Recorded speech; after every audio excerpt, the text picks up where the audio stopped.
The Queen's Chamber, which lays within the Great Pyramid of Khufu, more commonly known as Cheops, has astonished, shocked, and mystified Egyptologists since its mysterious existence was discovered.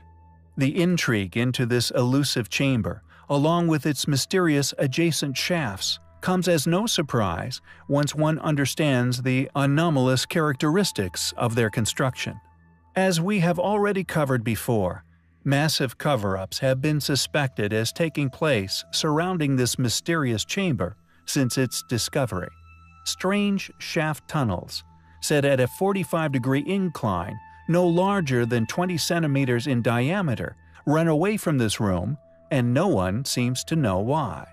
Not only would these ancient shafts require being hermetically sealed during the pyramid's construction to stop them from becoming blocked, but the excruciating effort that would have gone into making them becomes all the more of a confusing undertaking once you realize they were not even connected to the chamber, but hidden 40 centimeters away from entering the tomb within the walls, completely invisible from the inside of the burial room located deep within the structure.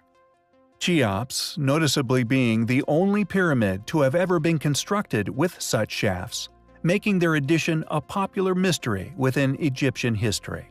One leads out from the subterranean chamber, two lead out from a termination point some 40 centimeters from the wall of the so-called Queen's Chamber, or now popularly suspected to be that of an alien tomb among ancient alien specialists, and two from the King's Chamber above. Here is where our story becomes interesting.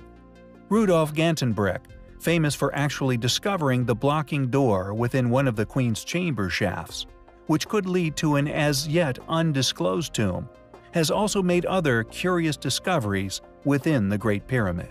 Discoveries which could only be explained by modern covert explorations of tunnels that were supposedly to that point unexplored.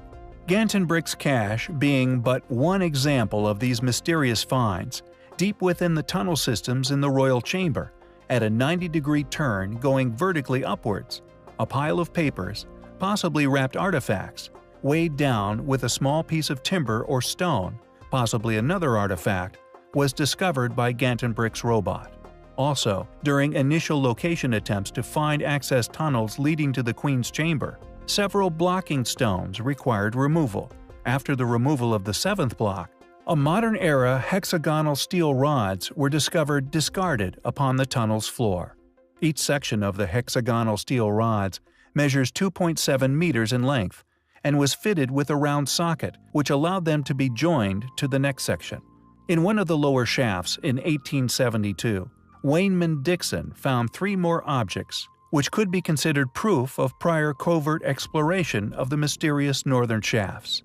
A copper grappling hook, about 5 centimeters in length, accompanied by a small gray-green stone ball and a broken-off piece of a square wooden slat or rod about 13 centimeters long, the would today be the most intriguing of his finds. These artifacts, suspected to be remnants of the grave robber's tools, could have been carbon-dated, yet this fragment is the only one of the three to now be missing out of the London Museum's collection. Unfortunately, in his writings, Dixon doesn't say in which of the two lower shafts he actually found the objects, but he mentions them in connection with a northern one. Not only did these obviously highly intelligent people leave evidence of how they must have gotten in, but also traces upon the previous untouched ancient walls of the shafts within Cheops, clearly left by their previous robotic technologies. Other square metal rods have been recovered, along with other artifacts discarded within some tunnel systems deep within the ancient structures, meaning these guys got to the treasures way before we did. Interestingly, reported evidence of covert excavations continues to this day, heavy-duty electrical supplies discreetly running into and trailing deep into the pyramids have been noticed and photographed by some of the more astute tourists.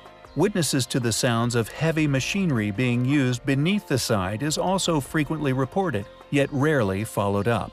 It seems it's not a question of whether brilliant minds have achieved the seemingly impossible in penetrating these secret layers, but more a question of how and what astonishing finds have possibly been kept concealed.